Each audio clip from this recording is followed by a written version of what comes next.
عزیزوں، میری طرف سے آپ سب کو مسیح یسوع میں بہت سا سلام۔ خداوند کے زندہ پاک کلام میں سے گنتی 20 باب۔ اور پہلے مہینے میں بنی اسرائیل کی ساری جماعت دشت سینا میں آ گئی، اور وہ لوگ قاصد میں رہنے لگے، اور مریم نے وہاں وفات پائی اور وہیں دفن ہوئی، اور جماعت کے لوگوں نے وہاں پانی نہ ملا، سو وہ موسیٰ اور ہارون کے برخلاف اکٹھے ہوئے، اور لوگ موسیٰ سے جھگڑنے اور یہ کہنے لگے، ہائے کاش ہم بھی اسی وقت مر جاتے جب ہمارے بھائی خداوند کے حضور مرے۔ تم خداوند کی جماعت کو اس دشت میں کیوں لے آئے ہو کہ ہم بھی اور ہمارے جانور بھی یہاں مریں؟ اور تم نے کیوں ہم کو مصر سے نکال کر اس بری جگہ پہنچایا؟ یہ تو بونے کی اور انجیروں اور تاکوں اور اناروں کی جگہ نہیں، بلکہ یہاں تو پینے کے لیے پانی تک میسر نہیں۔ اور موسیٰ اور ہارون جماعت کے پاس سے جا کر خیمہ اجتماع کے دروازہ پر اوندے منہ گرے، تب خداوند کا جلال ان پر ظاہر ہوا، اور خداوند نے موسیٰ سے کہا کہ اس لاٹھی کو لے، اور تو اور تیرا بھائی ہارون تم دونوں جماعت کو اکٹھا کرو، اور ان کی آنکھوں کے سامنے اس چٹان سے کہو کہ وہ اپنا پانی دے، اور تو ان کے لیے چٹان ہی سے پانی نکالنا، یوں جماعت کو اور ان کے چپایوں کو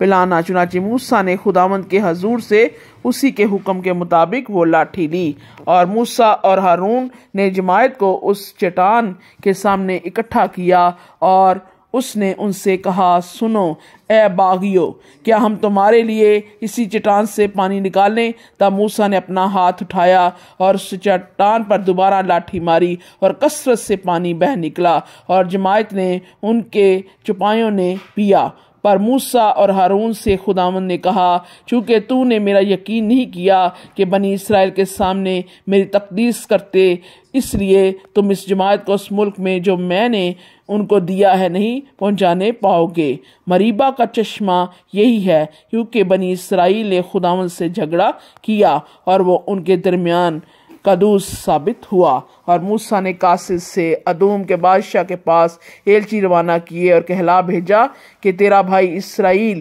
یہ عرض کرتا ہے کہ تو ہماری سب مصیبتوں سے جو ہم پر آئیں واقف ہے، کہ ہمارے باپ دادا مصر میں گئے، اور ہم بہت مدت تک مصر میں رہے، اور مصریوں نے ہم سے اور ہمارے باپ داؤد سے برا برتاؤ کیا۔ اور جب ہم نے خداوند سے فریاد کی تو اس نے ہماری سنی، اور ایک فرشتہ بھیج کر ہم کو مصر سے نکال لے آیا، اور اب ہم قاصد شہر میں ہیں جو تیری سرحد کے آخر میں ہے، سو ہم کو اپنے ملک میں سے ہو کر جانے کی اجازت دے۔ ہم کھیتوں اور پاکستانوں میں سے ہو کر نہیں گزریں گے، نہ کنویں کا پانی پئیں گے، ہم شاہراہ پر چل کر جائیں گے، اور دہنے یا بائیں ہاتھ نہیں مڑیں گے جب تک تیری سرحد سے باہر نکل نہ جائیں۔ پر شاہ ادوم نے کہلا بھیجا کہ تو میرے ملک سے ہو کر جانے نہیں پائے گا، ورنہ میں تلوار لے کر تیرا مقابلہ کروں گا۔ بنی اسرائیل نے اسے پھر کہلا بھیجا کہ ہم سڑک ہی سڑک جائیں گے، اور اگر ہم یا ہمارے چپائے تیرا پانی بھی پئیں تو اس کا دام دیں گے۔ ہم کو اور کچھ نہیں چاہیے سوا اس کے کہ ہم کو پاؤں پاؤں چل کر نکل جانے دے۔ پر اس نے کہا، تو ہرگز نکلے نہیں پائے گا، اور ادوم اس کے مقابلے کے لیے بہت سے آدمیوں اور ہتھیار لے کر نکل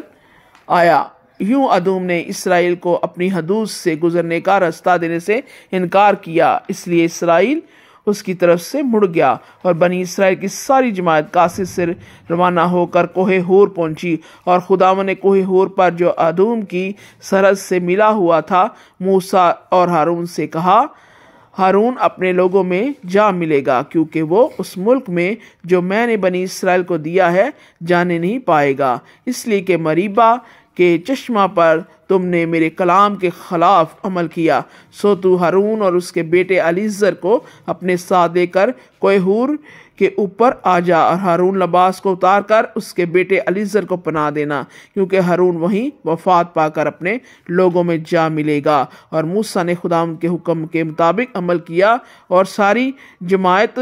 ان کی آنکھوں کے سامنے کوہ ہور پر چڑھ گیا، اور موسیٰ نے ہارون کے لباس کو اتار کر اس سے کے بیٹے الیعزر کو پناہ دیا، اور ہارون نے وہیں پہاڑ کی چوٹی پر رحلت کی۔ تب موسیٰ اور الیعزر پہاڑ پر سے اتر آئے۔ جب جماعت نے دیکھا کہ ہارون نے وفات پائی تو اسرائیل کے سارے گھرانے کے لوگ ہارون پر 30 دن تک ماتم کرتے رہے۔ خداوند کے زندہ پاک کلام کے پڑھے اور سنے جانے پر اس کی خاص برکت ہو، آمین۔